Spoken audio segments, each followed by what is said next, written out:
Hello, my friends. Today we are starting with the Finnish President's statement after meeting with Trump. In an interview, he shared the details of their discussion. So I came out with an impression that obviously he's the only person who can broker a peace, a ceasefire, because he's the only one that Putin is afraid of, and in that sense respects. And we were talking a lot about the ceasefire and the frustrations he had that Russia was not committing to it, because of course we're in a situation whereby the US has proposed a full ceasefire, now a partial one. Ukraine has accepted it and Europe has backed it, and there's only one country which is putting on new conditions, typical Russian. So yes, and now we need a deadline for the ceasefire. And for me, the deadline would be the 20th of April when he's been in office for 3 months. It seems like Trump is being pushed to take strong action. Meanwhile, the White House press secretary confirmed that Trump is frustrated.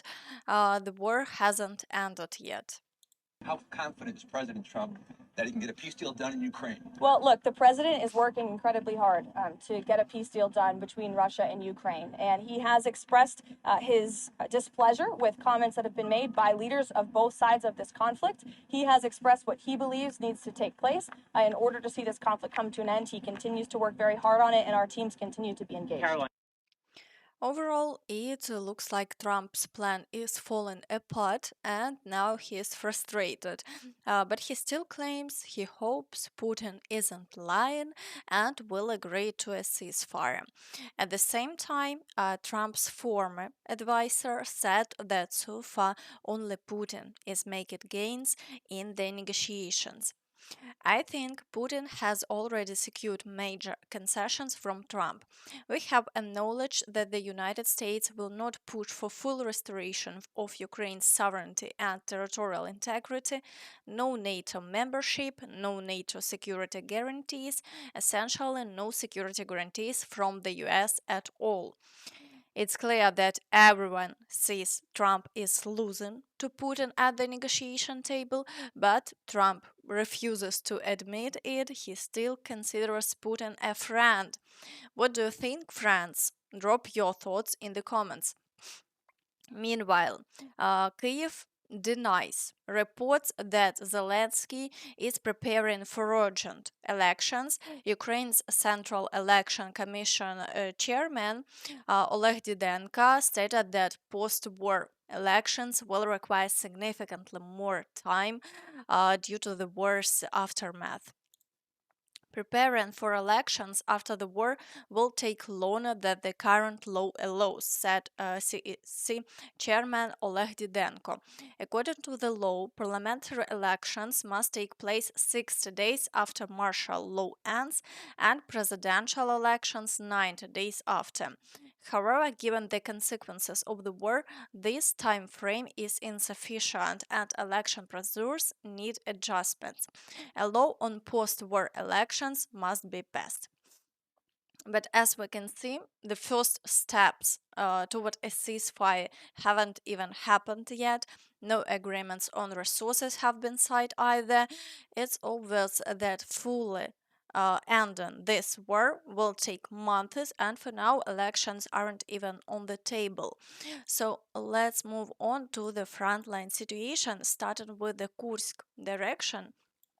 Here, Russian forces are advancing closer to the Ukrainian border every day. However, securing positions remains difficult for them as the Ukrainian forces continue to actively destroy their units. Still, the situation keeps worsening daily, and geolocated footage shows that the gray zone has already reached the Ukrainian border. It's no coincidence that Ukrainian fighters say this operation is coming to an end. In reality, the only reason Ukraine still holds a small part of the Kursk region is to prevent Russian troops from pushing further into Sumy. Near the village of Basivka, Russian forces have already managed to break through. That's why intense fighting continues, with Russian troops carrying out an average of 20 assaults per day in this area. In the Belgorod direction, the presence of the Ukrainian forces on Russian territory remains confirmed, although no new offensive actions are taking place. Meanwhile, Russian forces continue shelling border villages in Sumy region, though their activity has slightly decreased. In the Kharkiv direction, shelling continues, but there are no offensive actions. Even in Vovchansk, fighting has temporarily ceased, and previous Russian attacks haven't led to any gains. And now, moving straight to the Pokrovsk direction, this remains the most active sector, with Russian forces conducting around 70 assaults per day. As before, they are attempting to break through near Udachne and Kotlyne to encircle Pokrovsk. Attacks also continue in Zelene, Lysivka, the village of Promень, and toward Malynivka and Yelizavetivka, as well as across open fields near the highway. Despite their maximum efforts, the Ukrainian forces have successfully repelled all assaults, and the front line remains unchanged. This means Russian losses are exceptionally high. However, heavy shelling persists across the entire frontline area with almost no pause, keeping the situation highly difficult. In the Kurakhove direction, Russian forces are attempting to advance toward Kotlyarivka through the fields and are also pushing near Troitske. Attacks on Oleksiivka continue and they are storming Konstantinopel and Rozlyv. With each passing day, the situation in Rozlyv worsens.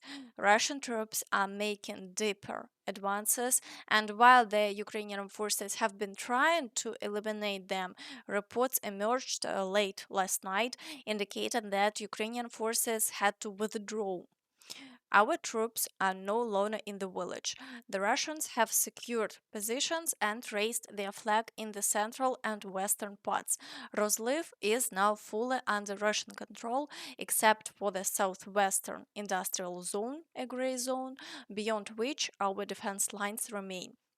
The Russians are deploying a significant number of FPV drones and we're preparing to defend Bahatir. We now await official confirmation, and soon the front line may reflect these changes. In the Velika Novosilka direction, Russian forces are storming the village of Vesele and targeting Vilna Pole with heavy shelling. However, they have made no new advances, and the front line remains unchanged for the past 24 hours. In the Zaporizhzhia direction, Russian forces are storming Mala Shcherbaky and Stepove. However, they have made no new advances, and Ukrainian forces continue to repel all attacks. Russians claim that their goal with this movement is to stretch the flank for the encirclement of the town of Orikhiv, capture it, and only then proceed towards Zaporizhzhia. Their plans seem quite ambitious, and it appears they intend to fight for at least another year. However, so far they have had no significant successes, and the front line remains unchanged after 24 hours.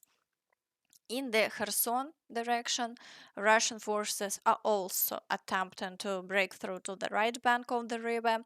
It's clear that they aim to advance and capture Kherson, as claimed by Russian propagandists. However, Ukrainian forces have been able to repel all attacks, and no changes have occurred in the front line during the past day. Now let's move on to the Toretsk direction. Here, Russian forces are trying to break through in the central part of the city, with battles occurring near Krymske and assaults on Dachne. However, there have been no changes over the past day, and the front line remains stable. In the Chasiv Yar direction, high activity once again ended in the failure for the Russians. They attempted to advance on a broad front, but were unable to break through. Now they are only attacking Stupochki and attempting to break through to Bila Hora. However, once again, no changes have occurred over the past day, and Ukrainian forces continue to hold the defense. Russian forces are complaining that the Ukrainian military is bringing in new reserves. It seems that Ukrainian forces are beginning to shift from defense to offense to disrupt the Russians' plans. In the Siversk direction, Russian forces are assaulting Verkhnyo-Kamensk and attempting to break through from Ivano-Darivka. However, the front line remains unchanged here as well. The Russians have been unable to make any progress for several months. In the Lyman direction, assaults on Yampolivka continue, with multiple assault groups attempting to break through at once. This once again demonstrates their urgency to achieve their objectives. Russian forces are also assaulting Kolodyazhi, Lipova, and Novomykhailivka. Despite the ongoing activity, there have been no changes in the front line over the past day.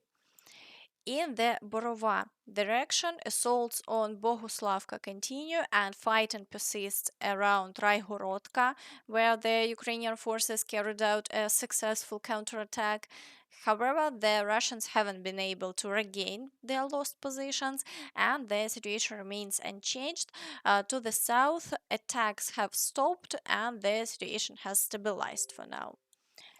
In the Kupiansk direction, activity has increased slightly, with the Russians attempting to break through near Redkivka to encircle the city. They are also assaulting Petropavlivka and pushing from Pishane. Despite the continuous shelling of Kupiansk, there have been no changes in the front line over the past day. Ukrainian forces have managed to repel all attacks.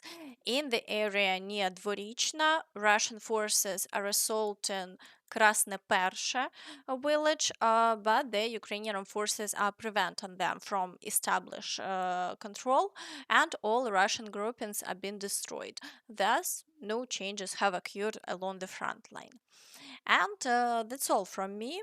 So please don't forget to like this video, subscribe to the channel, and hit the notification bell to stay updated on all the latest news. Thank you for watching and see you next time. Bye bye.